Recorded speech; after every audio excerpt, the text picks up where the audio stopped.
লৈ বৰগান সমষ্টিত 5বাৰ যোগদান কাৰ্যসূচী লোৱা হৈছে। এতিয়ালৈকে 7,000 যোৱাবাৰ আমি 7,672 আজিলৈ হ'ব ক্লাছ হ'ব। আজি 1,562 পৰিয়ালে আজি চিপিএমৰ কেণ্ডিডেট, ইণ্ডিপেণ্ডেণ্ট কেণ্ডিডেট আৰু এপিএছএলচি টোটেলি 1,652 পৰিয়ালে আজি যোগদান কৰা হৈছে। গতিকে বেলেগ কাৰ্যসূচী নাই, যোগদান কাৰ্যসূচী আছে। গতিকে এনেধৰণৰ সমান্তৰাল হিচাপে কোনোবা কোনোবা আছে এটা সমষ্টিত আটাইতকৈ কম 4, 5, 6 বাৰ মানে কোনোবা কোনোবা সমষ্টিত 7 বাৰ 8 বাৰলৈকে হোৱা হৈছে পুৰস্কাৰ।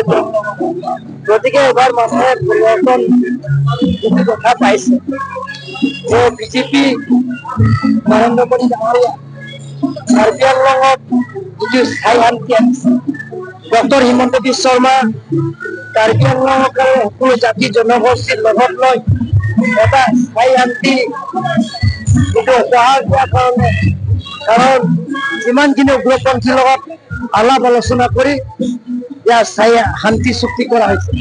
সেইকাৰণে মানুহবিলাক লাহে লাহে গম পাইছে বিজেপিয়ে ডেভেলপমেণ্টৰ কাম কৰে, বিজেপিয়ে স্থায়ী শান্তি আনে, বিজেপিয়ে সকলো জাতি জনগোষ্ঠীৰ লগত লৈহে কাম কৰে।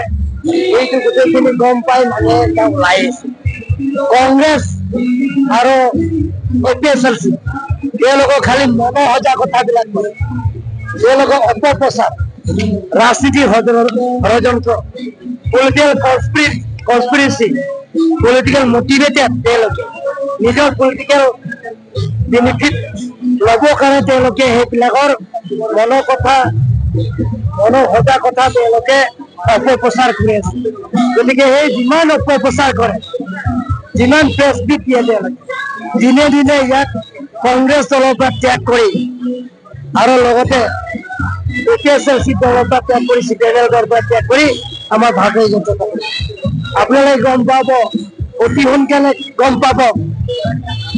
আপুনি ভাবা আচৰিত হ'ব, নতুনকৈ ডিষ্ট্ৰিক্ট কংগ্ৰেছ দল গঠন কৰা জেনেৰেল ছেক্ৰেটাৰীৰ পৰা আৰম্ভ কৰি ছেক্ৰেটাৰী, অফিচ বেৰা, মেম্বাৰ টোটেল 20 জন একেলগে ত্যাগ কৰি, কংগ্ৰেছৰ পৰা ত্যাগ কৰি ভাৰতীয় জনতা পাৰ্টি যোগদান কৰিছে।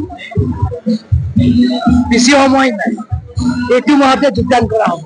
গতিকে ৰাইজে মানে আমাক আশীৰ্বাদ গোটেইখিনি পূৰণ কৰা হ'ব।